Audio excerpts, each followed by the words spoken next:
Dr. Neeta Bhushan. Welcome to the Thought Room. I'm so happy you're here. Ooh, I am so excited to be here. Yeah. So you and I met earlier this year. Will you tell the story of how we first connected? And well, first I'll just say, when I met you, I was totally enraptured by you. Just everything about you. I was like immediate woman crush on you. I just watched the way that you spoke and the way that you moved in the room. And the energy was, not to sound trite, but it was like queen energy. I was like, wow, this woman, I want to know what she does, because I bet she serves a large group of people. And, as it turns out, you do, and you manage a large group of people, a very large team. And you have a number of really impressive projects going on in the world. Your podcast, The Brave Table, your book, which your second, third? Fourth. Well, excuse me. I'm sorry. Crazy. So embarrassed. Your fourth book, which we're going to talk about today. And how old are you? Oh, gosh. Wow. Can I ask that? You sure can. Okay. I just turned 40. Yeah. 4 books by 40. A wildly successful podcast. Multiple successful companies. And I cannot wait for people to hear your story because it's going to make me emotional. Seriously. We're going to go there. Okay. Yeah.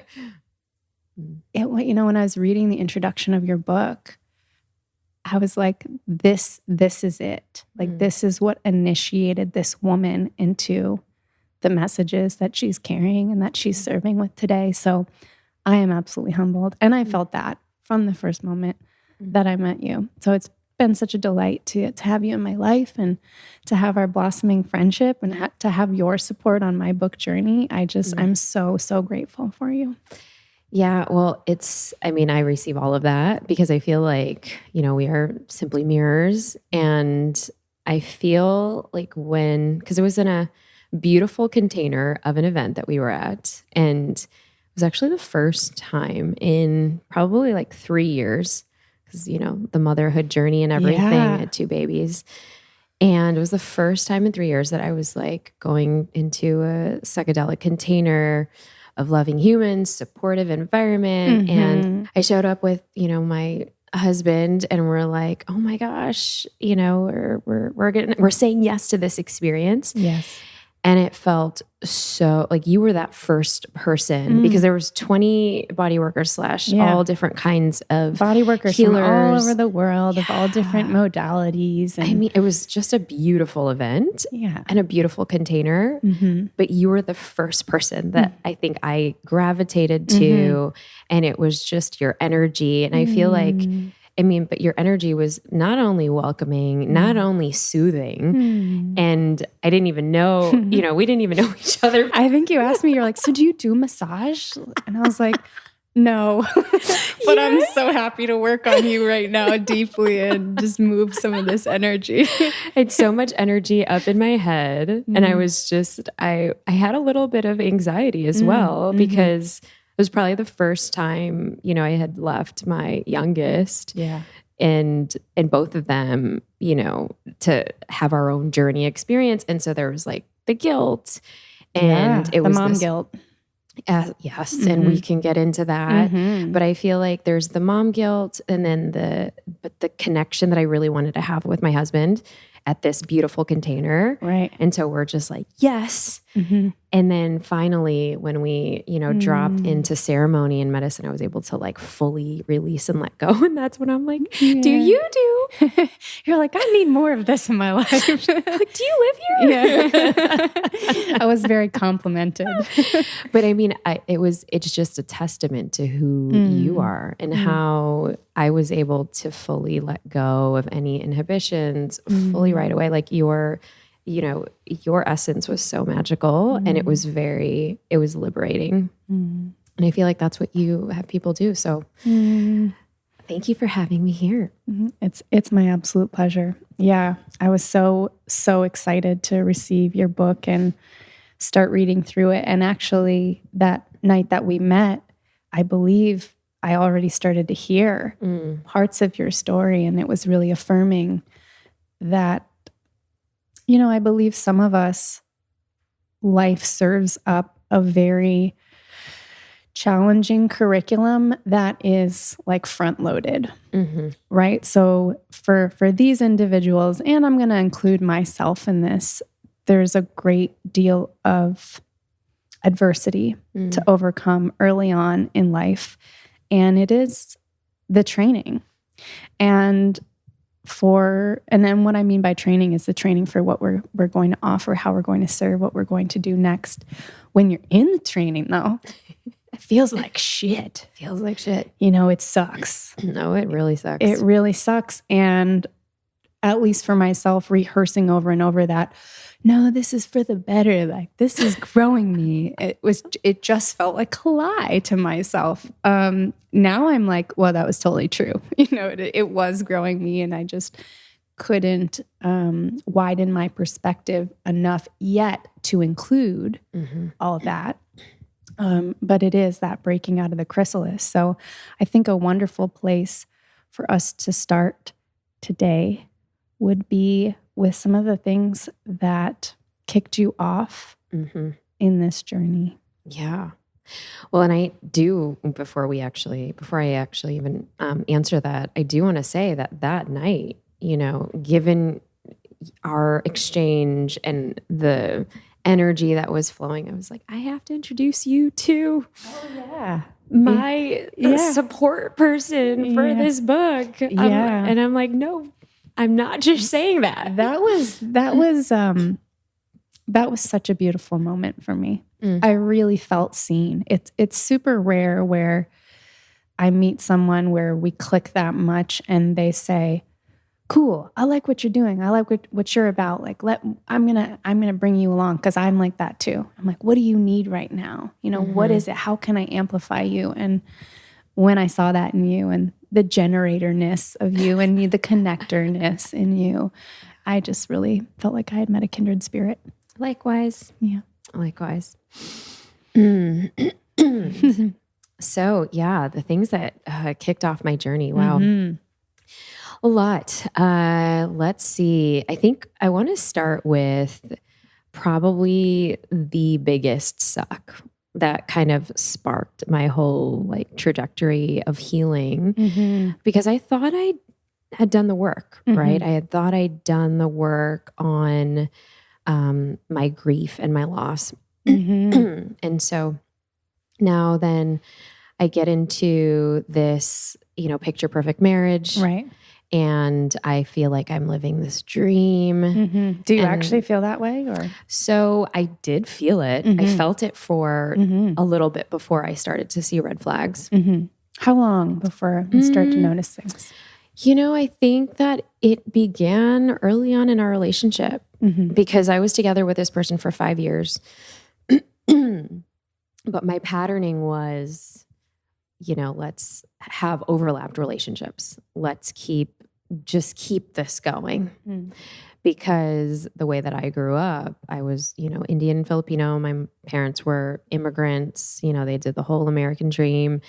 And so this whole idea that I was, taught from a very young age of family, community, pride, legacy, all of these things.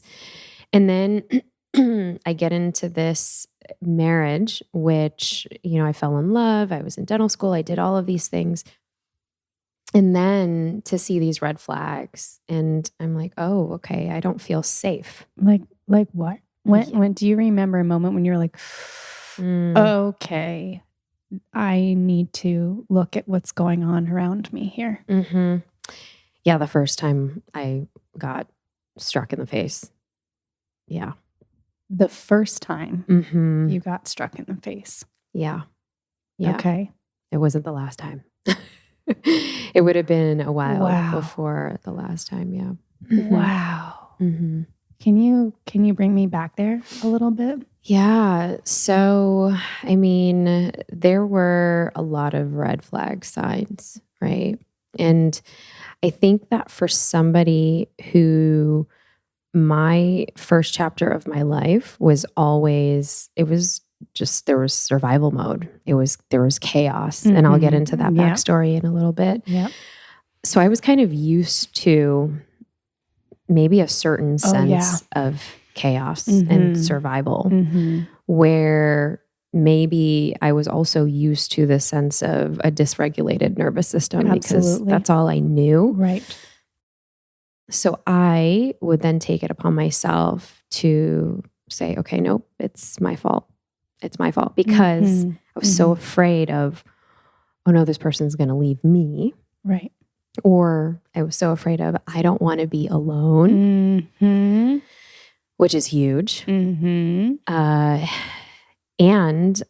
don't think up until that point in my life, I was never alone. Wow. And this was overlapped relationships since I was probably 14. I mean, the little ones don't count when you're in high school, but like I kept really long relationships. So you were like a serial monogamous, like you would date someone for a long period of time, break up, and then kind of immediately get into another long thing. Absolutely. I didn't even want to be the one to break up. And I would always have like another person waiting in the wings. Absolutely.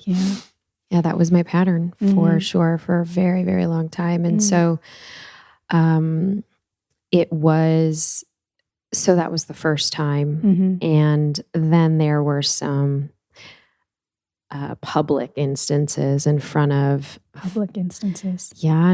my brother and even like a extended family. Like he would yell at you? Yell at me, take water and just like... Take water and pour it on you? Yeah, just like chuck it in my face in public. There was this one time where... I was How humiliating. It was... horrible. Oh, yeah. It was... Yeah. It was all of it. And looking back now, I mean, even just sharing it out loud with you, I'm like, wow, yeah, that's the person I was. And to have... not judgment for her, but just like empathy and compassion for her. Yeah. Yeah. This is really valid because you talk about red flags, and there could be people listening to this that are actually wondering, are there red flags in my relationship? And that's why I love that we're at least able to open a conversation about this. Like, these are the kinds of things that didn't feel right for me. And I know just in my own experience, I've never experienced anything like physical abuse, but I do know what it's like to be in a relationship that's not feeling right, and to be talking myself out of that, and to be reversing or flipping the guilt and making it my problem, something that I'm not doing well enough in the relationship. If I just do this, I'll fix it. But for me, one of the major signs has been feeling of tension in my body. If I can actually connect with my body enough, and here's a difficult thing for some of us who have been in abusive relationships of any sort, is we dissociate when the abuse is happening, even if it's somebody, let's say, not taking your needs seriously or not taking a concern that you bring forward seriously. And you start to watch them talk you out of it or flip it around on you. And you start to almost, or I would start to like repose back from myself. Yep. And just get glassy, almost like I was watching a movie and going, I don't even know what's being said right now, but this doesn't feel right.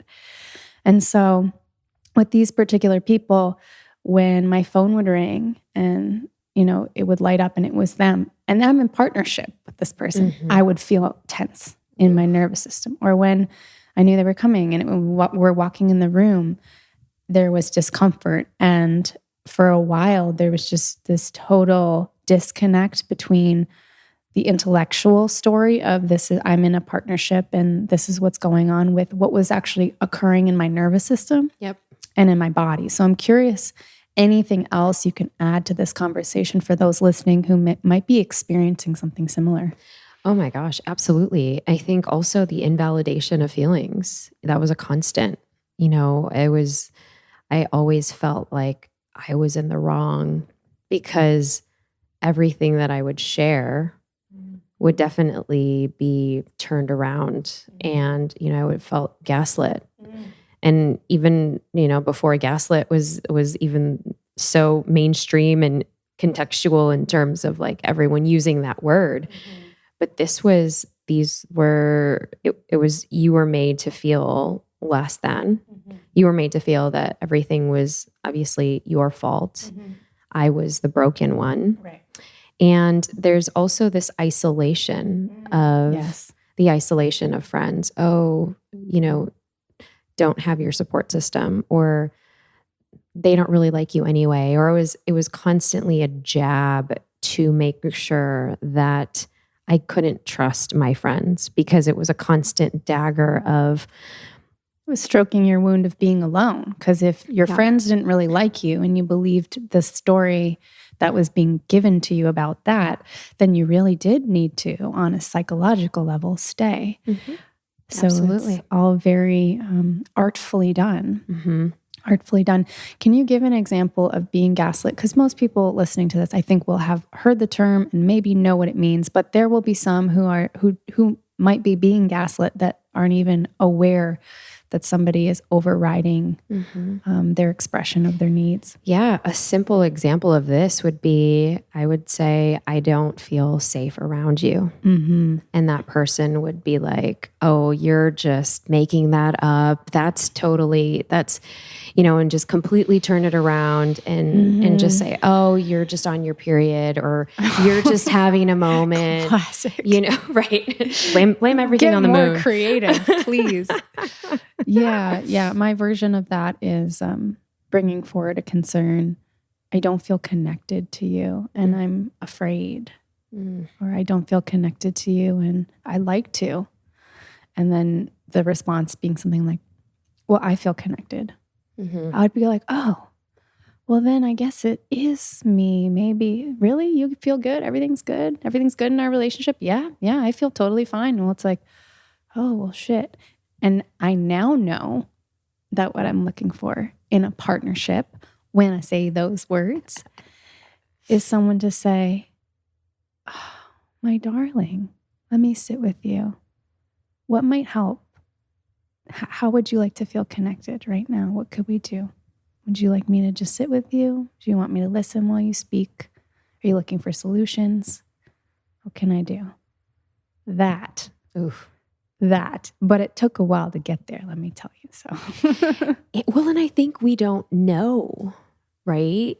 We don't know because a lot of us didn't really have it modeled growing up. Or that was definitely, not the dialogue in any sort of relationship dynamics 101 ever.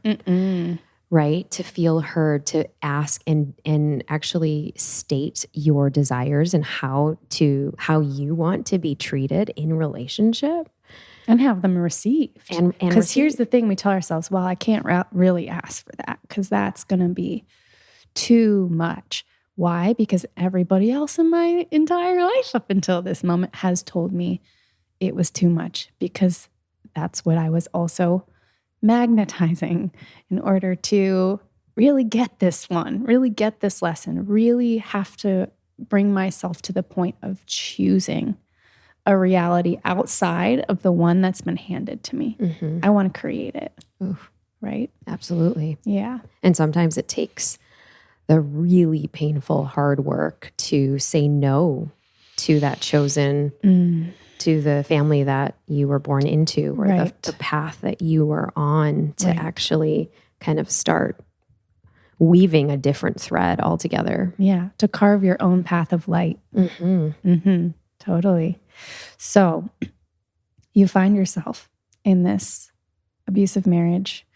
You're already a successful cosmetic dentist, and you're, how old are you at this point? I am around 27. Okay, so you've done very well for yourself. 27. 28. You have actually 28. 28. You have what appears to be to others an idyllic marriage, except now that it's coming out to your family and to people close to you, and you've been hit in the face. So at this point, what are you confronted with? Yeah. that process. It's the process. Yeah. It's the process of, can I fix it? Mm-hmm. Can I save it? Mm-hmm. Can I, let's go to therapy. I'll do all of the things Mm-hmm. because there's no way you get divorced, coming from an Indian Filipino household. Okay. Talk about that. Yeah. So, there's just so much shame and so much taboo. And for me, I think the biggest, elephant in the room, which I'll address, is I had worked so hard in my 20s to remove this idea that I would be pitied because before I was 19, Mm-hmm. I lost my mom, my brother, and my dad. Mm-hmm. Yeah. Mm-hmm. So let's back this way up and start with your mom. How old you were when you found out about her cancer diagnosis? Yeah, I was 10. So I became a child caretaker at 10. Mm-hmm. Had to grow up really fast. I remember I had, the chicken pox. Yeah. Shout out to the OGs. Yes. So fun. And I remember that my great grandmother, she was still alive, bless her heart. She was a pageant queen. And yes. yeah. Perfect. Totally why I became a recovering perfectionist. Yeah, that was definitely passed on. Yeah. So I remember that she was assigned to take care of me. I was literally in bed. I had the calamine lotion, the oats, I literally like to fend for myself and like the washcloth, but I couldn't move. And I was like, where is everybody? And so I remember my Lola, we called her Lola because that's what you call, your grandma. And actually she's my great grandma. And so my mom's grandmother. And so she's like, everybody is at the hospital. Your mom's having surgery. And I was like, what do you mean? And so that's when my great grandmother told me that, mom's having, your mom has cancer. And I was, when you hear the words back then as a 10-year-old, you're like, oh my God. So that's when I'm like all alone. Do you even know what it means? I don't know what it means. But you know it's not good. I know it's not good in the tone of her voice, right? That's heavy. So it's really heavy because it goes back to the wounding of an abandonment and feeling alone. It's very primal. It's who's going to nurture you? Who's going to nurture you? And there I am with my little washcloth. Yeah, Exhibit A. It's already happening. It's already there. Right? Like it's a nod to a potential future that you're experiencing like all at once in the present moment. Yeah. It's very heavy. Ooh, going back to that right now. Yeah. Yeah. Even thinking about it now, you can access that. Ooh, yeah. Yeah. Yeah. So that was big. Wow. So I felt that I knew that, even in that moment of her sharing cancer and I'm having to, take care of myself and what it felt like, I don't know, days and weeks, but it was just an entire evening. Yeah. But I felt like I was so alone. And I felt that, this was going to be a different path forward. And this would be like it was almost like this initiation for me of like, all right. There's the early curriculum coming into play at the Earth School, right? That's the Earth School. Yeah. Okay. Sign up front and center. And so that would then change our trajectory because, for those 6 years of life, 10 to 16, becoming a teen, tween, all of the things, I was taking care of family. Yeah. So your mom, she got diagnosed and then didn't she go into remission? She went into remission, yes. Okay. So there was like probably the relief of that. Like, okay, was this 2 years later? So it was, I would say it came back when I was 14. Okay. It came back so when you were 14. Back when I was 14. Okay. What was that like hearing like after the whole celebration of like, hey, the cancer's gone. Like now being 14, young woman and puberty and all that. All of it. And then hearing this again. Yeah, that was soul crushing because at this point, and it wasn't that she went on a routine checkup. It was, whoa, something's not right. You have like fluid in your lungs. Ugh. You're not getting checked out. Why do you keep like pushing yourself? I mean, these were the constant dialogue conversations between my dad and my mom. Right. And she was, you know, she was a force. She was a warrior. She was this queen. She wanted to do it all for, you know, keeping up with the Joneses, like ballet lessons and piano lessons and all of the pageant things that she thought she wanted me to do. I never really did. But it was just a lot of these expectations. And, you know, the woman was really sick. And it wasn't until my dad took her to the emergency room because she really couldn't breathe because there was so much fluid in her lungs at this point that at the emergency room, they had to take out fluid from her lungs and then do all of these tests because they're like, why is she like, what is wrong with her lungs right now? So then they found that the cancer had spread to her lungs and her brain. Yeah, it was big. Okay. It was big. And then what do they tell you after that? Oh, then it was... How's the prognosis? It wasn't looking good. This was, I think at this point, this was like stage 4. Yeah, when the cancer came back. And so, you know, we were so young. I was the oldest of 2 younger brothers. Right. And so my dad, who's this very traditional Indian man, you know, he knows that his wife is going to probably not survive. So those 2 years were literally living in and out of hospital rooms. So we got really comfy and cozy, you know, visiting. And I mean, I think that's pretty much where I learned to be performative because I had to perform. I wanted my mom to be out of pain, you know? So we would take our instruments, our keyboard, we all played the piano. One of my brothers played the violin, the other played the flute, and we would just perform for the nurses, do our little, you know, like Indian dance, our ballet, just because she was in the ICU in and out for the last moments of her life. Literally for the last 3 months, she had a breathing tube down her throat. And it was, yeah, it was very traumatic. I mean, from that point, when she died when I was 16, my immediate value became health. Immediately. It was, I didn't even know what wellness or well-being was, but I knew I wanted to be healthy. Not that we weren't, but it was like, okay, I became a vegetarian in the 7th grade, you know, didn't want to eat meat. Like it was just so many different things that I wanted to do differently. I started, you know, walking every day, which then turned to a passion of running, which then turned, you know, later on marathons, triathlons, so many of these things. Casually, you know, because that's what you do. it's what you do. It's true. I'm aware. I love it. Wow. Okay. So this is very crushing. And the timing in your life when this is occurring, I can't even imagine being in high school and losing your mom.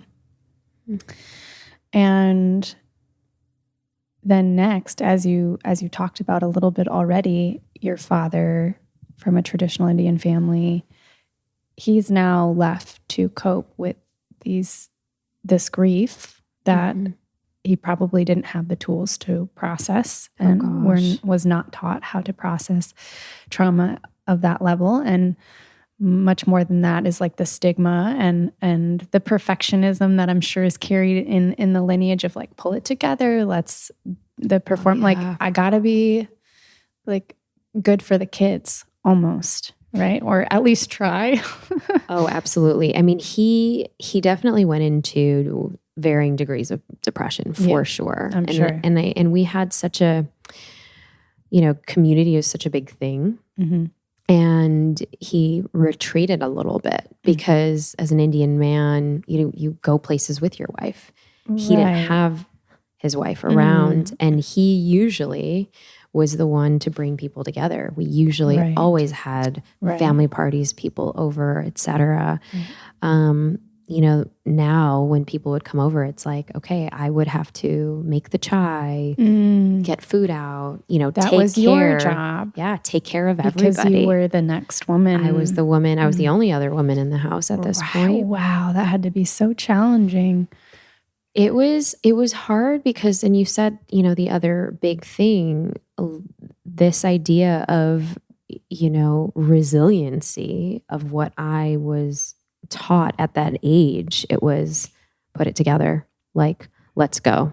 You're strong, you know, like 14-year-old Neeta Heard, you're strong. 10-year-old Neeta Heard, she was strong. You know, we don't cry.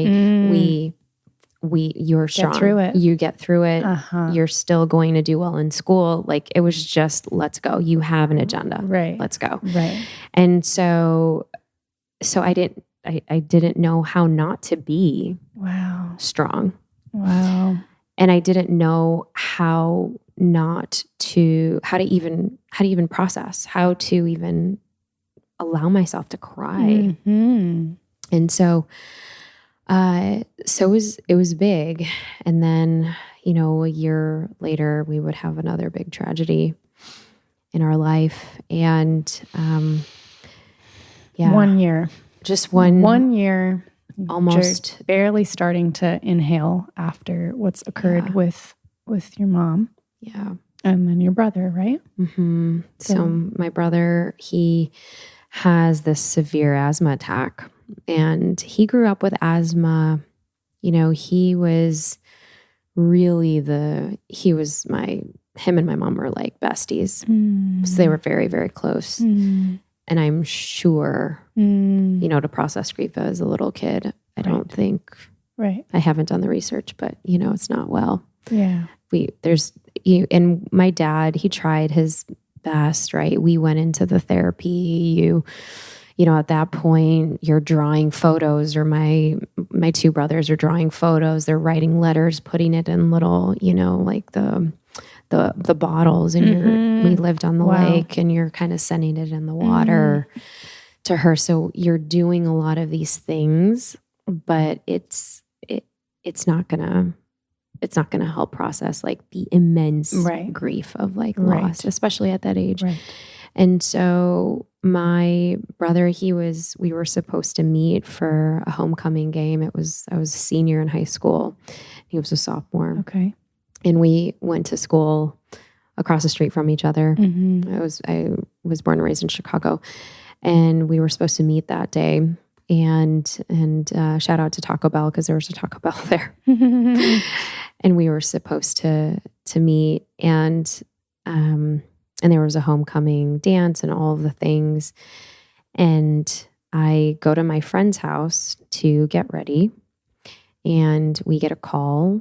My dad calls her mom. You know, we don't have any cell phones back then, and is like frantic and tells her mom, you know, tell Neeta to go to the hospital.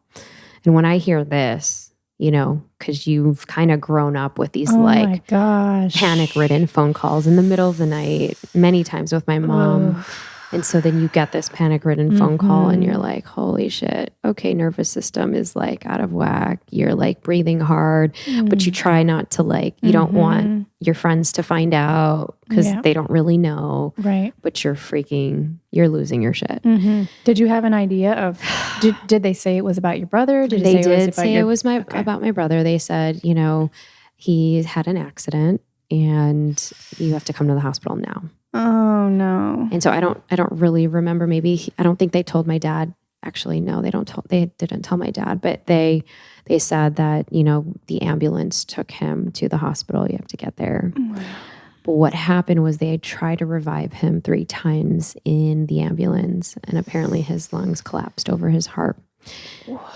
So right away he wanted to transition. And so, you know, now with, of course, all of this work, I've now been able to, you know, be at peace with, okay, he was just really close with my mom. And, you know, I think they say with lungs, it's like so much grief, right? And so he had that grief. And then my dad had that grief as well with the lung cancer. Couldn't process it. Yeah.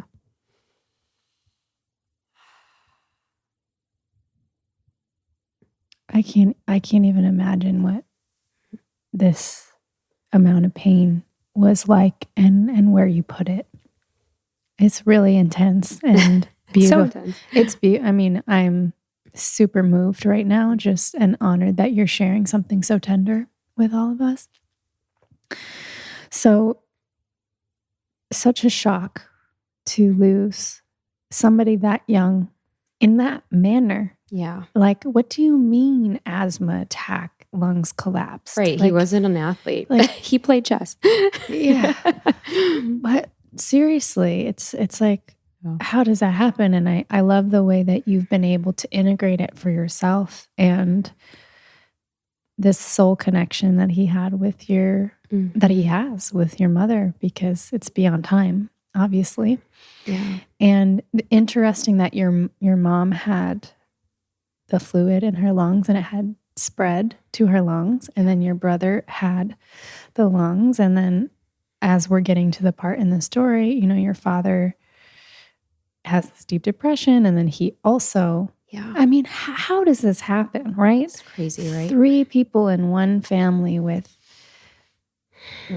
their lungs giving out at the end. And if people want to get into this more, they can read up on the emotional connections in different parts of the body. Huge. And as you said, heart, lungs, this whole area, this whole energy center is deeply connected with grief. Mm-hmm. Not being able to let go.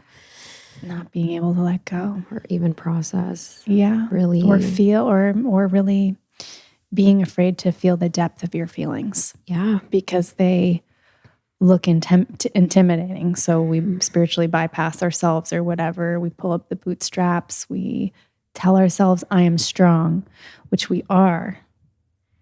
But it's really, really important. And actually, this is a great segue to feel our feelings.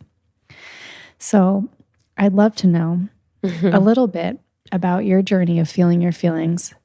And you obviously have, they talk about trauma and say, well, it's things that are passed to us in our family lineage, traumas that happen to us. They're not our fault, but they're now our responsibility, right? So you watch this happen. And from this very young age, you're also bestowed with this massive task of caring now for your singular surviving brother and family member. And you're graduating from high school, you're 19 or something when... Yeah, I'm 19. When your father passed away? I'm 19 and I'm now entering, I'm in college. Right. It's my second year of college right.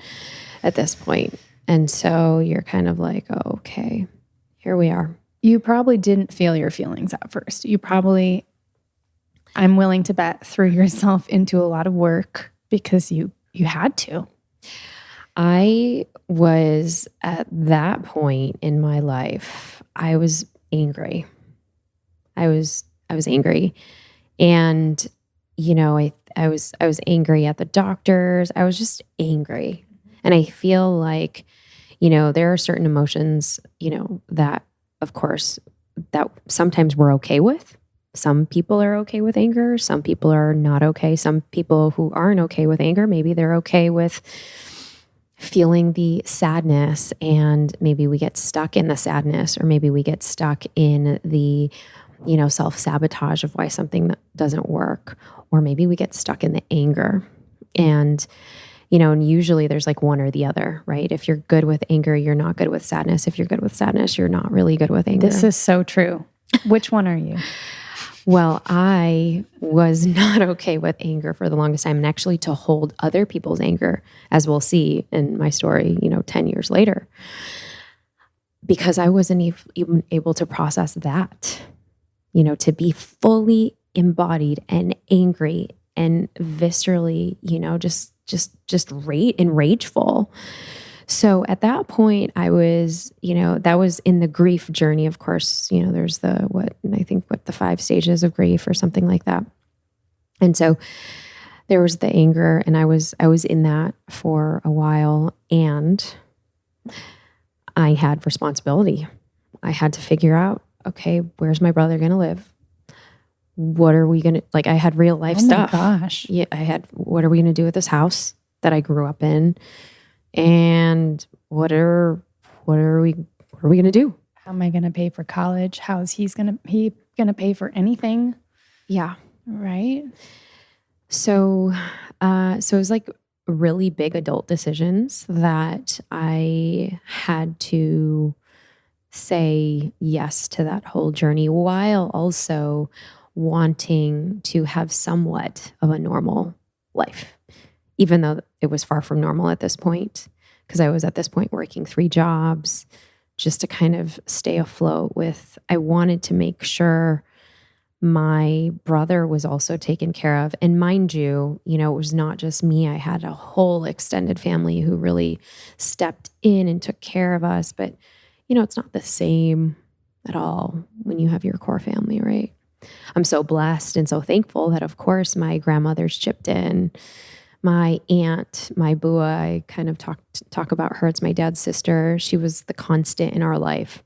And she became like our bonus parents, my bua and my Uncle Glenn.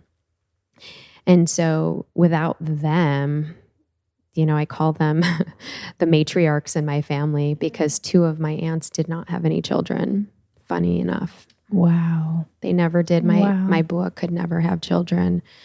And, I think she feels now, now she's like in her 70th year of life, but she feels now that, okay, this was my mission always. Right. To take care of you guys. Wow. Yeah, it's huge. Huge. And so feeling my feelings came a decade later, I want to say. So when we initially started that journey of, I got into this picture perfect dream wedding, marriage, I thought I had worked through everything. But what I generally did for the entering my 20s was I locked everything up in a closet. I buckled myself up. I'm like, all right, we're going to do this. I'm going to get into dental school. I like to serve people. I like to work with my hands because I played the piano. And I'm like, all right, we're going to do this and we're going to serve. And this is what I'm going to do. And so I don't want anybody to pity us. And that was this running story I had in my head. And so that running story kept going for years. And I'm like, okay, I'm going to fix this relationship, and whatever relationship that I can get my hands on, because I want to recreate a family that I've lost. So we're going to just play house. And so that was huge for me to finally, on December 31st, however long it was now, 2011, I think, where I'm like, I can't look in a mirror. We have a mirror right here. That was pretty much the same kind of mirror that was in my bedroom, of this really, beautiful home that I thought I could have and create with all of the things that I thought would make me happy in a profession and career that I thought I would strive for excellence yet again. But then now to fully feel in my body, no, there's no fucking way you can do that anymore. Like, you need to ask for help. There's no way. Like, how did you even get here? Yes. And it's me finally looking in the mirror and seeing the little girl, like my little girl in me, that was just like, hey, like, I'm right here and I need you. And that's what that was the beginning of like seeing her and just acknowledging her, because I had put her in the closet for so long, of fully breaking down. And that's what I needed, because I hadn't broken down for 2 decades at this point. And so that breakdown led me to then ask for help in all of the ways and say, and actually acknowledge, okay, I am in this abusive relationship. I got myself in this, and I am getting myself out. And so that was the beginning of this journey of letting everything go, releasing everything. And that was the last time I would set foot in my own home, because then I would get a restraining order and things got really real and kind of chaotic and messy before things got better. And I had to stand before a judge. I mean, I had to come clear with a lot of things that I was really hiding, you know, and that I was so ashamed of, because I was so ashamed, like, what will the world think of me? What will people think if I knew I was living this lie for so long? And it was so beautiful because, you know, it was the first time I ugly cried, and it was just the full release of like so good. What I was just holding in. And that lasted, I remember, just like for a whole week, you know, when I knew I was safe, of course, because then it was allowing other people to say, hey, stay on my couch, you know, sleep in my house, do what you got to do.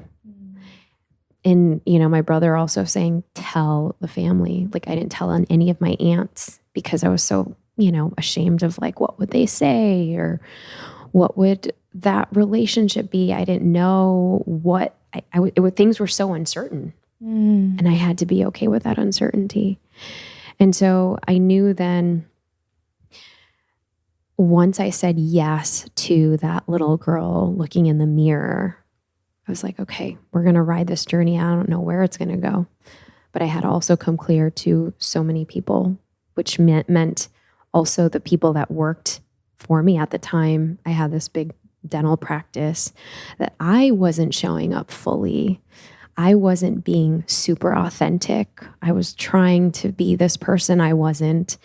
And I was so ashamed at, you know, whatever was going on in my personal life that, you know, a lot of times it starts to spill over into work life and into your friendships. Everywhere. Even if you don't think you're letting it leak, we're all letting it leak in small ways. 100%. Always. Yeah. Always. Wow. And because I thought at that point in my life, okay, I'm not going to let personal and business affect one another. And so I had this whole persona, because I was also a young dentist. I did really well. I just looked more performing? Just performance, always. Yeah. Mm-hmm. It was really performative. Wow. And it was that day that I remember, I was like, all right, got to get everybody in this room. It was this break room that I had. And I just started sobbing, and they're like, what is going on with her? And I'm like, there's patients in the chair, literally suctions go in, and there's patients like with their mouths open. And I'm like, I don't care how long this takes right now, but I'm going through something really personal. And I said, I've been in an abusive relationship, and I need you guys to know that it's going to get messy. And I have a bunch of things in my car right now. I don't care if I'll stay here in this office. And for those of you who need to leave because you are afraid of your jobs, go for it. But I need to know who is going to stand with me here. Wow. And so out of the, I don't know however many people it was that day, but everyone is like, I'm with you. Wow. Whatever you need. How did that feel? Oh, gosh, the vulnerability. Oh, fuck. That was like, I feel it now. Yeah. That was like asking for help when normally I was the one providing constantly. And just it just felt so liberating to finally let people in of like, yeah, fuck. This is fucked up right now. I don't know what's going to happen. Right. I have no idea. But all I can say is you're safe here. Yeah. But there were days that I wanted to just close up the office and didn't want to, you know, do anything. And I knew, and the more it was like the universe was like, the more I wanted to focus on my own healing, the more that the practice was like growing and thriving and getting bigger, to the point where, at this point, I had to hire somebody else. And when I did, that's when I started to trust my team members more. That's when I started to just develop this really innate sense of just my intuition growing, of trusting other people. And you started to let people in. And that was the thing. And accept help and receive. And that was the biggest thing. Right. Yeah, it's amazing how these challenging moments, challenging moments doesn't feel like a strong enough term for what we're talking about here, but these harrowing experiences really strip us down to our core essence. And with that, a lot of the layers of the personality, ego, and the performance, they all just start sloughing off like old skin, and you're left feeling like this tender, vulnerable, almost like a newborn, and you're exposed and your feelings are out on your sleeve and you can't hide any of it anymore. And just feeling that, I'm feeling that so intensely in your story. And I'm feeling that actually as I think of my father right now, who had a stroke last year and was not anticipating being retired. He had a thriving chiropractic practice for the last 30 years. And he, he's still working on getting out of a wheelchair. It's been over a year. So complete identity, personality, confrontation, his whole entire life, 60 years old. And suddenly you can't do everything you've defined yourself by. Super confronting. And then to lean on someone, in his case, his wife, Colleen, for so much support. Now, especially like in the beginning, if you go through something like that, you're lucky to survive. You can't take yourself to the bathroom. You can't get yourself up. He couldn't speak at first. It was just like grunts and noises. And can you imagine not being able to communicate after being a doctor, highly respected individual, very intellectual, eloquent speaker, and then suddenly you can't even make words with your mouth. You can't gesture with your hands, and having to come back from all of that. That's what this reminds me of, that tenderness, that newness to the world, where we get to learn the lesson of what it means to receive, and how our receiving is actually such a gift for those around us who want nothing more than to give us their love for real. For real. Yeah. Yeah. No, and that's where I saw the outpouring. And that's where I saw like, oh, wow, I can let people in. And that letting people in allows me to break down even more and to fully release all of this like pent up for years and years and years and decades worth of just stuff. But that's when I started, just diving in fully into my own healing journey from, different kinds of therapists, different kinds of healing modalities, coaches, and even on the professional level, different consultants, so that I could actually take more time out, so I can hire the people, so I could actually start focusing fully on going on these retreats just for me for the first time. The meditation retreats, the breathwork retreats, the somatic releasing retreats.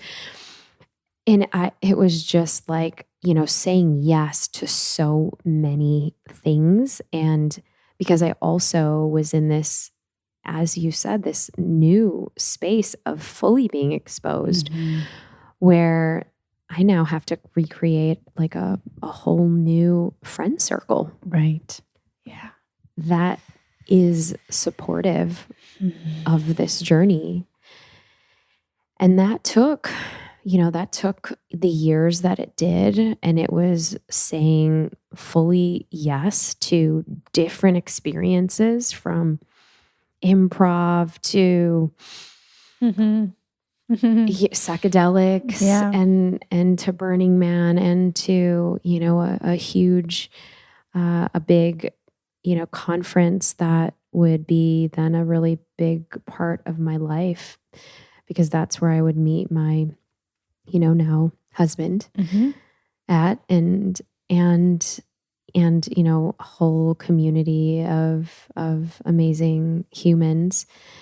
And so, to be able to say yes to all new opportunities of, healing and not, I think at this point, because I was so exposed, I'm like, there's nothing to judge because I'm just so open to receiving whatever is coming in my way, to say yes to it all. Mm-hmm. Wow. I'm thinking about all of this and your story, and I'm thinking about my story. And what's coming to mind is anyone would be completely within their right to have everything happen that happened to you or I and just say, no, I'm angry. I'm staying angry. Fuck God or whatever, just get really mad at the whole thing and stay there. And I know people that do, right? There's even, though they've done studies on like identical twins who go through the same traumas. Maybe they lose a parent very young, yet one twin will go off and pour themselves into creating something out of their lives, and that's their coping mechanism. And the other one might go into addiction. And we ask ourselves, how does this happen? How do two people who are genetically identical respond completely different to a scenario? And I'm sitting here thinking about you and I, and what's coming to mind is victim mentality. And I know that you wrote about that in your book. I wrote about that in my book. Yes. And I really want to hear what you have to say about what is victim mentality, how do we get caught in it, and when we want to start learning to identify the signs, symptoms, red flags, yellow flags of victim mentality and catching them in our waking awareness. How do we do that? Oh, yes. So, to be in the victim is to really say, okay, the world, like everything is happening to me, that we have to blame everything on our circumstances, on the things that, didn't go well, but there is blame involved and there's no personal responsibility. We get stuck. We get stuck in the suck. Because there's three, what I coined in the book is like, and I'm sure, you have your way of describing it as well. There's three different mindsets. And, the victim mentality is the one, right? Something happened to you. But then we get into that survivor mindset. And survivor is, obviously for those listening who perhaps maybe have been through something, or maybe their relatives have been through something oppressive, they've lived through something, right? Maybe they've lived through some war or oppressive state or the Holocaust, right? They've survived through it, or they've survived through cancer. They've been through that turbulent time and they came out on the other side. And then there's a third mindset of thriving. And thriving is really when you are flourishing. It's not about you anymore. It's about, okay, well, how can I take responsibility for my action in this or my way of living at that time of my life and now pay it forward? Maybe it's for somebody else. But I'm going to play devil's advocate, Neeta. Sure. And I'm going to say there's people listening that are going, yeah, but you were a kid and you had 3 people die on you. How do you have any responsibility in that? That's what they want to know is, how do I get from a place where I'm enraged by what has been given to me and life has curb stomped me while I am down, and I'm looking at other people's lives going, I don't think that's happening to them over there, though. I mean, what do you say to somebody who is feeling that? What did you say to yourself? Yeah. I mean, that time was, it truly sucked. I mean, the book is called That Sucked. The book, for those watching on video, is called That Sucked. Now what? And it almost became a mantra. Yeah. You know, so for me during that time, we need to have anchors. And you know, for anyone who is kind of in the suck right now, and even for my younger self, I know during that time, my anchor was, I don't want anybody to feel bad for me. Mm-hmm. I don't want to be pitied. I don't want to be pitied. Mm-hmm. That's not going to be our story. Mm-hmm. And I just would recall my dad, my parents, and it was really my dad because his upbringing was, okay, you know, education. Right. And so that was the thing. So it was okay if I can focus on education. And I don't know what that actually even means, right? Mm-hmm. But it was success, education, legacy. Those are the three core big values for him.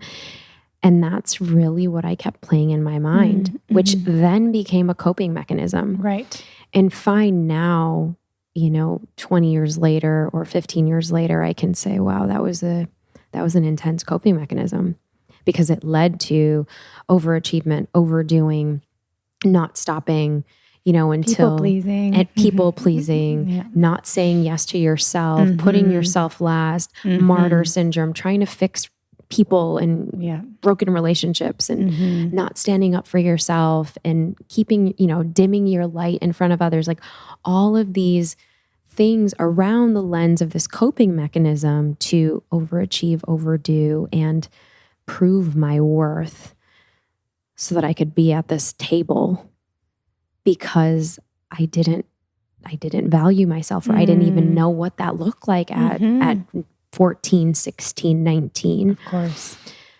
So, but did that anchor help me through that time? Because people are like, oh, but you had that coping mechanism. Well, look it got you so successful. Right. Would you rather have a drug addiction or something else? And I'm like, well, that wasn't my story. And, you know, for those who've had different walks, I think that, you know, we each have an anchor. They all suck. And they all suck. Let's just admit that. Yes, like, they all suck. There's no good coping mechanism. When people say things like, well, good thing you weren't a drug addict. By the way, that's like my family. I hear you. And what a non-compassionate thing to thank you for that. Offer to someone. It could have been worse.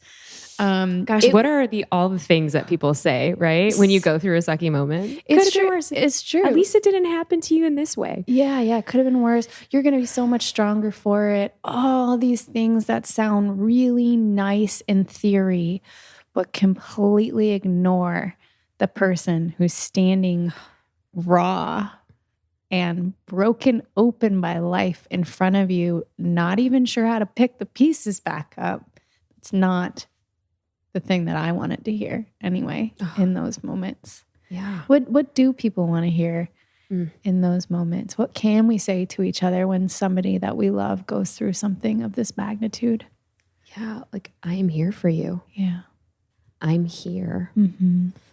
You know, I would always say, I think I did a podcast episode on this, but I would just like make fun of it, right? Of like all of the ways people would try to be there for you. Like, oh, it's, you know, could have been worse, or at least it didn't. But at least just acknowledge like, wow, what you're going through is unbelievable. Yeah. Yes. And I just want to sit here with you right now. Yes. Would you like to just sit together? Let's just be together. Let's just be.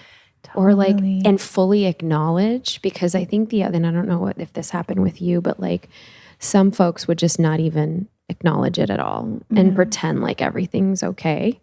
Yeah. They wanted you to be okay. So they were just going to pretend everything was okay because secretly they needed to be, they need to be okay. They need to be okay. And maybe they don't know like if it's the right thing to say, or they don't want to offend. So they're a little bit afraid. Right. But you guys, let's not do that. Let's just acknowledge the hurt and the pain and like the suckiness of it. Right. I mean, like that this whole thing really sucks. Yeah. And you're going through it and you're in it. And I'm so sorry, but I just want to be there for you. Yes. Yes. Yes. I just want to be there for you. And even just to say that. Just that is so much. And, you know, sometimes people will pop off little things like, oh, let me know if you need anything. But if you've ever been in a place where you're so fucking low that you don't even, one, know what you need, and two, know how to ask for help. The fuck am I going to ask for? That's a social nicety that I think we can do better on. I think we can do better on, you know, I try to say something like, you may not know what you need right now, but I would really love if you could give some thought to something that I might do, the smallest thing, the biggest thing, that would be supportive to you right now with all that you're managing. Would you do that for me? Would you think about what I could do to make life more wonderful for you? Just that. That's so good. That is so good. Because even in the thought of it, to have them take a moment to think about it. Yes, and the exercise of it. And also even to say that would help you or to make your life easier. Exactly. And also that like, I really want to help you. Yes. You know, so it's not, you're not just saying it out of the nicety or pity. Oh yeah. Mm-hmm. But you're saying it because like, I really care. Yeah. And you might be brushing me off right now, which is totally fine. And that's what you need to do. Right. But I want you to know that I'm here. Exactly. There's so much, these are what I call subtle energetics. There's so many subtle energetics in the way that we communicate and deliver these things. And there's, when we're offering help or asking for help, there's all these subtle layers to navigate over.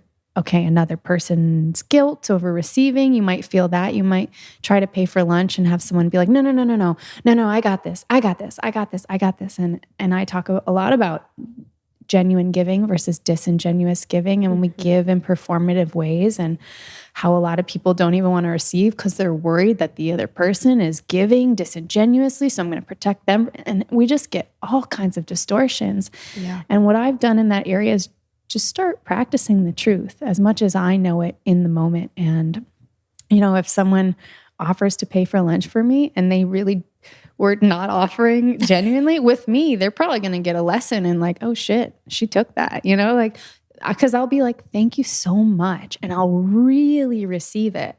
I don't fight it. I don't make people weird about it. And next time I have the same energy. I love to do that for people. And when we refuse each other's gifts, think about that. Like that hurts. So totally. Even modeling or approaching, offering somebody help in a way that's like, I want to do this for you because I love to give in this way. It would be my joy. It would be my joy, and mean it. And if you don't mean it, don't offer. Yeah. Let that person go find somebody who they can genuinely connect with, who actually has the capacity and the space, because they're in pain right now. And if you can't support someone, please say, I love you so much. And right now, I don't think I have the capacity to support you in the way that I would like to see you supported. Be honest with people. That is huge. That's huge because we're recording this and it's after Thanksgiving. And I just went back home for the first time in a while. And I reconnected with a girlfriend that I had grown up with. I mean, she had seen all of the losses and all of the transitions in my life, but we had lost connection about 15 years ago, maybe even more than that, probably even more than that.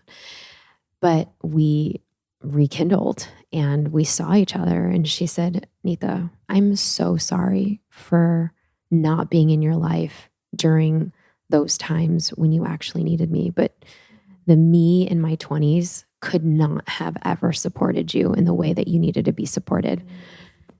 And wow, by the way, brave. This is a woman which respect. I didn't think did the work, like I just didn't know how or where, but to be met and to feel seen by a childhood friend where I'm like, you just kind of write people off and you're like, okay, relationships have an expiration date. But for her to say it in that way, I was like, oh, wow. Yeah, we could do this dance in a different stage of life. And thank you for reaching out and let's do this. And yeah, let's play. Totally. I received that. Yeah. Well, you've changed. So being willing to meet that person free of the story of who they were in your mind, this is massive. Massive. I can't drive this point home enough because it's like, well, I've changed. We hear all of us say, oh, I've changed. I've changed so much. My family doesn't hardly understand me anymore because I've changed so much. Nobody gets me. I'm new friends, constellating. This has at least been a part of my story at different points. And yeah, anyway. Yep. Yeah. I think because we change and we evolve, sometimes there is that, we don't want to have that room to see if the other person can meet you. So we just fully write everybody else off. 100%. And I could have written this person off and say, oh, okay, well, we haven't connected in 15 years. What's another? Yeah. C'est la vie. That ship has sailed. Yeah.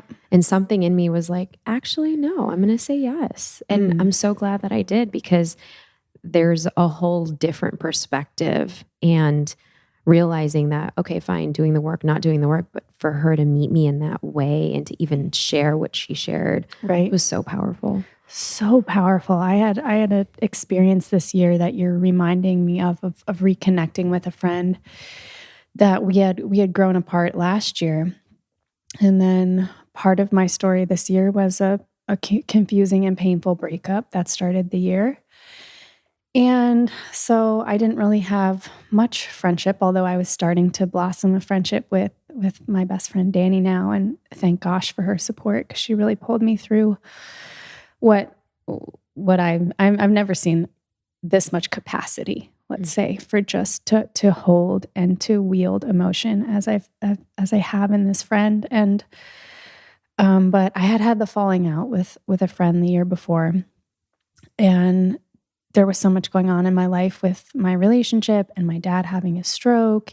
And I had just I don't think I had the awareness at the time of like why the friendship didn't feel in resonance. And so one of my patterns is just like, I'm overwhelmed, I clamshell. And then people don't hear from me. And I'm always making sure the work tasks. Oh, this is cancer in you. Oh yeah, this is the cancer in me. This is such a July baby. Yeah. Yeah. The work tasks all get done, but the relationships or the being supported in my times of difficulty, that would fall by the wayside. So went through a really challenging process with the breakup this year, mainly because I didn't expect the aftermath to go the way that it went. And I think I expected to have more communication or any communication after like that decision that I made. And I was really pained by the silence I was receiving. And then a few months later, I found out through the grapevine that this friend and my ex-partner were now together. Oh, wow. Which was hard because like you introduce people, and I was already processing that friendship and then already very confused about the breakup. And this was when I started to write the book. This was what I was in. And I was like, wow, okay, these two people that I've loved and adored so much are now, maybe I am the problem, right? I went right back into that, like deeply, but this time I turned like into it and really went in, and I got up every day and I just wrote everything that I was learning and feeling, and I was journaling and I was crying and I was dancing, rage dancing and all of it. Well, painful. And I walked on and I turned inward and I found love again this year, and I grew my friendships and my business exploded.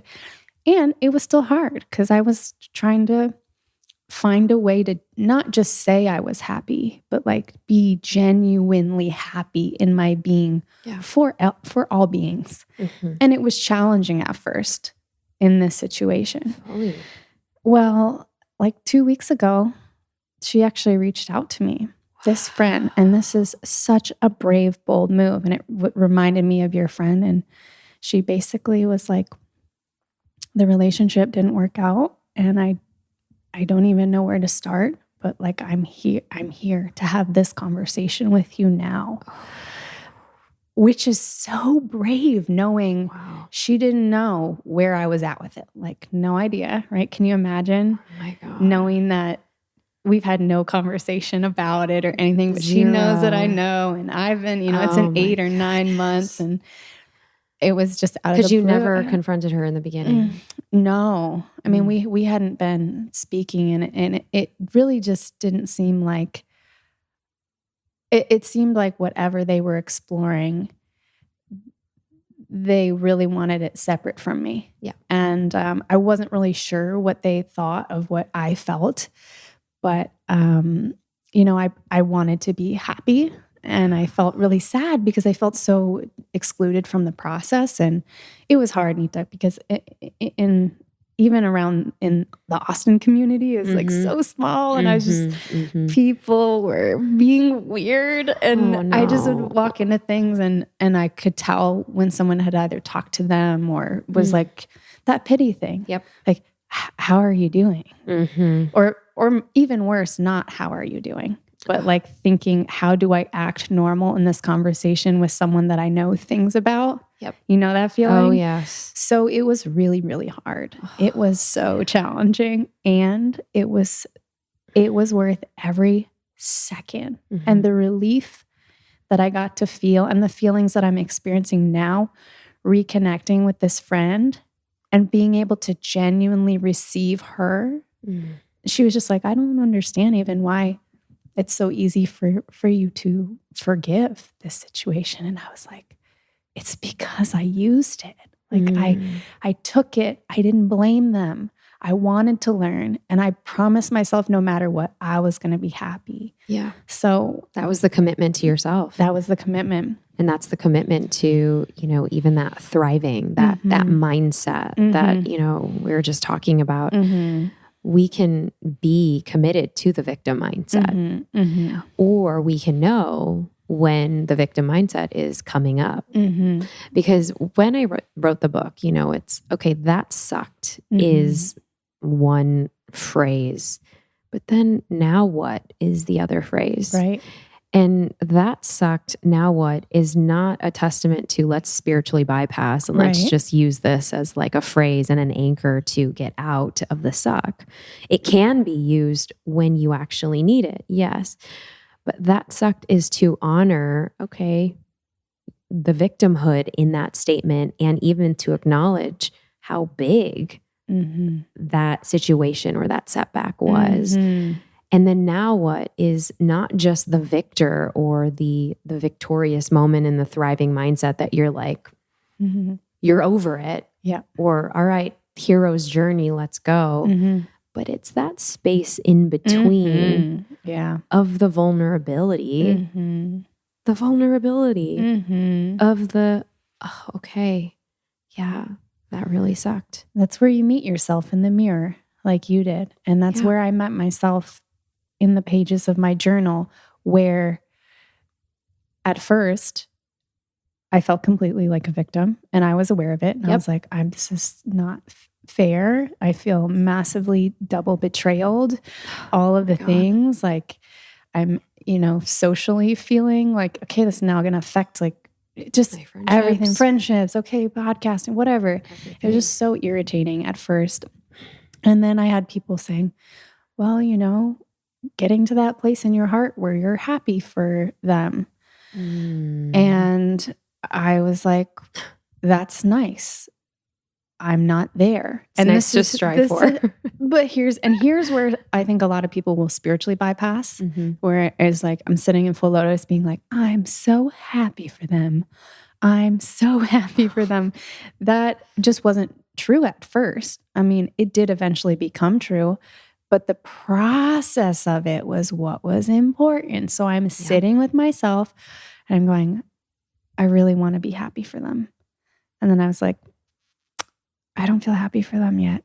Okay, let me sit with the disappointment of not feeling happy for them and wanting to feel happy for them. Okay, and then I would layer by layer just be like, okay, well, why are you not happy for them? Well, this. And I would hear the story and I'd go, okay, interesting. So you feel that way.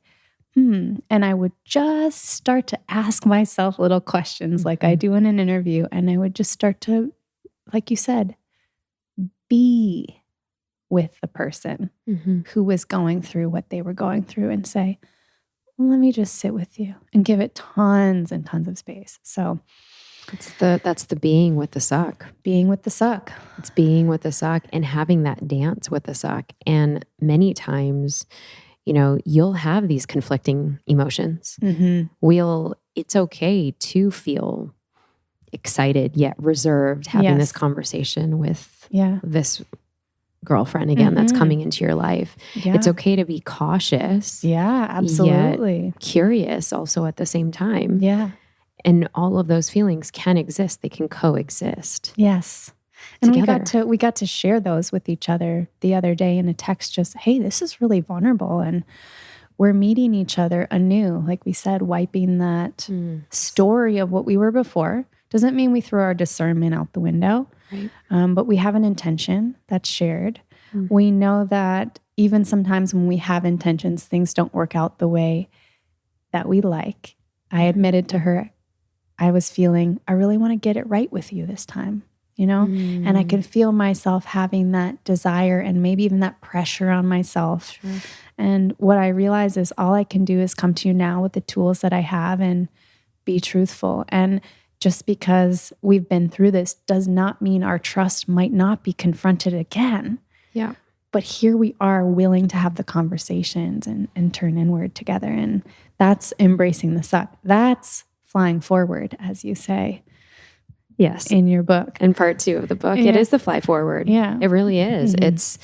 It's being able to have that fall like you did, which is, flying forward is 5 stages. So you had that fall with them, with her. And then there was this ignition. The ignition was, okay, what am I going to do with all this pain? Am I just going to let this enrapture me, or am I going to channel it into something? Right. That's the ignition of taking whatever the step is of, okay, I'm going to turn it into a book. I'm going to write my feelings down. I'm going to journal. Yes. And then the stage 3 is that I'm rising. really happy with the way I decided to handle that. Really, things really worked out this time. Everyone's going to thank you later, pretty much, after this. Yeah. And then the rising is the small steps after of, your initial daily practice of those baby steps and meeting that and meeting the suck and meeting every single time you are, wanting to go in, wanting not to go in. Okay, am I gonna be happy for them now? Maybe I'm not.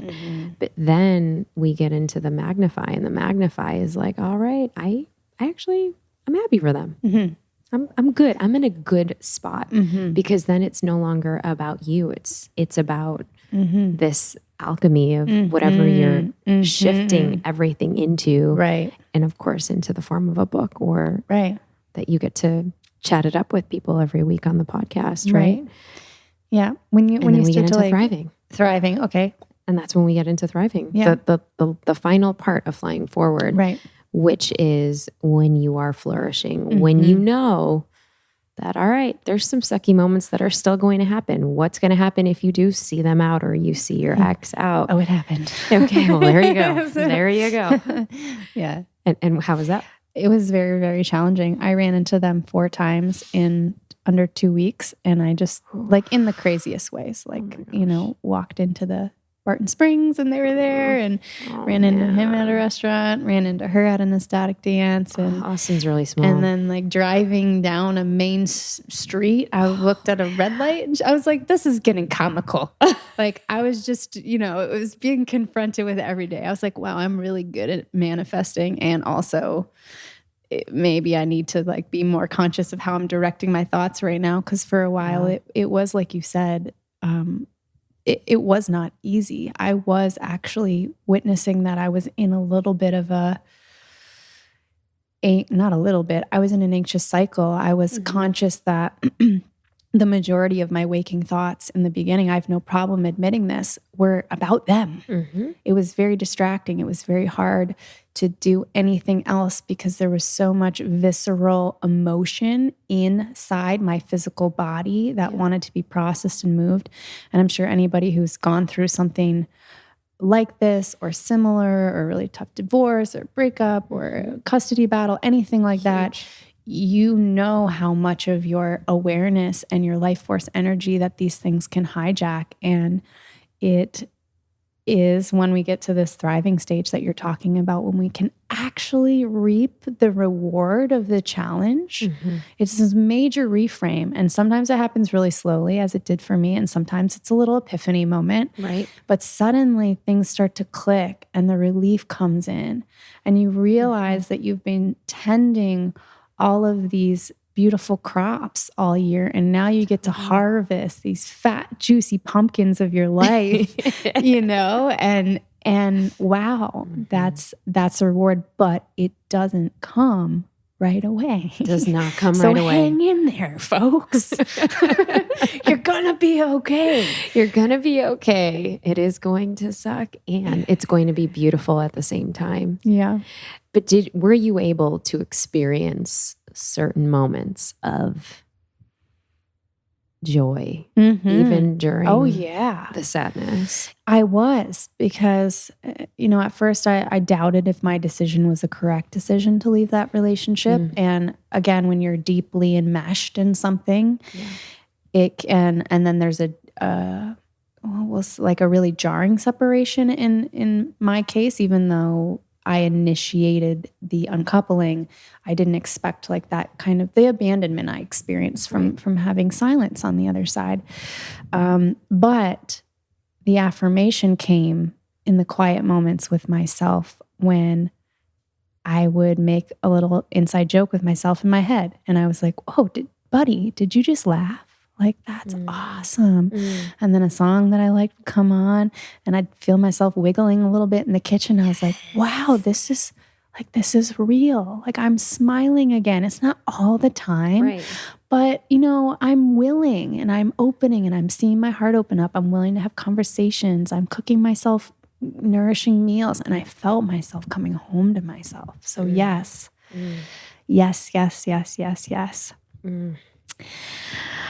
Okay, I just love you so much, and I'm looking at all the things that we haven't, and if people are watching on video, they can see that you brought a charcuterie board of your creations. This is so funny because you were telling this story before, and I was like, yeah, you sent me your book.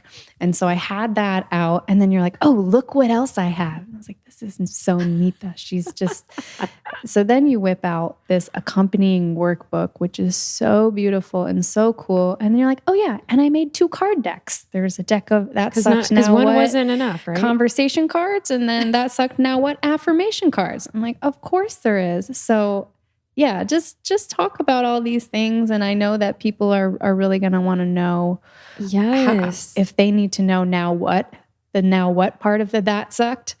Yes. How are these tools going to help them? So, well, it's going to help process. It's going to help with any sort of, sucky moment, sucky challenge. And I think also to help with processing, a lot of the times the stuck feelings that we just either don't want to process, or maybe you're the type that says, or probably was told, all right, you're strong, you got this. Let's build that resiliency, because resilience means tough. And actually, can it also mean soft? Can it also mean you can bend and you can flex and you can flow and be agile? Yes. And you can bounce. And, one of the things that I talk about is the bounce factor of how bouncy can you be? Not break and shatter like a glass. Right. And I think that, this was actually inspired conversation cards, because many times we don't lean into difficult conversations in a relationship, with colleagues, in friendships. And I think you do it really, really well. And most people probably come to you to hear how you would communicate. But I think most people don't have those tools and skills. And so for me, I thought it was so important that conversation cards to help build your bounciness in relationship with your family members, through sucky moments, actually build new ways of connecting. So these are 44 prompts and the affirmation cards. So I love these so much because ooh, I love this one. oh, yeah. What's something you catch yourself saying often that you want to remove from your vocabulary? I do this all the time. I actually ask people in my life for accountability. I'll say, that's I'm good. saying the word like a lot. Can you help me remember? Good. Another one that I've been watching and tracking lately is I'll just randomly exclaim to people in my general vicinity when I need help remembering something, don't let me forget. Don't let me forget this. Don't let me forget that. Oh, you say that a lot. And Kyle's been helping me reframe it. And he's been saying that he says, I'll remember too. Or I'm going to remember. I can announce that to someone. I'm going to remember to send this email. Instead of, don't let me forget. I'm always forgetting. I can't, right. To reframe that. Yeah. In Such a good in what reframe. I actually want to experience versus not. Yeah. But I love that. What's something you catch yourself saying? These are so great. They're so great. And so these are affirmation cards after a sucky moment. So there's an affirmation and then there's an action, because I think that, many times when we go through something, we want to be able to pull a card and we want to be able to have a little bit of guidance through that suck. Yeah. And so this was inspired from the actual book, and there's 3 parts to the book. So the book's right here. But when you actually order a copy, thatsucknowwhat.com, at thatsucknowwhat.com, you actually get the accompanying workbook. But I printed it out so that you can see, because it's really a self-healing journey. So you get this PDF. You get this for free wow. when you order the book. Plus, you also get a 5-day healing practice, which starts with, dun, dun, dun, guess what? Day one. Day one is healing relationships. Oh, wow. I start out with relationships because honestly, it's been the through line for me. I mean, throughout my story, I can say, yes, it was me doing the work and all of these things, but I've always had really solid, whether it's 1 or 2 or 3 people in my life, but those relationships were the through line. It was a spark that a friend, said to me about what kind of relationship do I want to be in? Because she saw from the outside, where are you at? And I think that most of us don't know either how to be a good friend or even how to nourish that relationship. And for me, it's come so easy because I lost my family, right? And that's been such a basis for me of like, all right, how do you create soul fam? How do you create people that are going to be there for you, or your ride or dies, or are going to be championing you and cheering you on? You got to be that way as well, though. Yeah. And so I wanted to gift this for folks to be able to do the work on themselves, but also lean in, have the hard conversations. You can get the card decks on the site as well for individual purchase. But when you get a book, you actually get the workbook as well as the 5-day healing practice. I love that. Well. I think that's so necessary because we all learn in such different ways. And just because we consume material doesn't mean we're actually assimilating it and integrating it. So the fact that you give the workbook as a part of that and you offer these cards for people to deepen in a way that really works for them with this material, I just think it's incredible. And thank you so much for sharing your story and the outpouring of just magical, amazing, inspirational anecdotes and tools that are here. I am in awe of you. I am so glad to know you and to call you friend. Thank you. Thank you. Thank you. forthcoming today. Thank you for this amazing oasis that you've created for such magical conversation, love. It's my pleasure.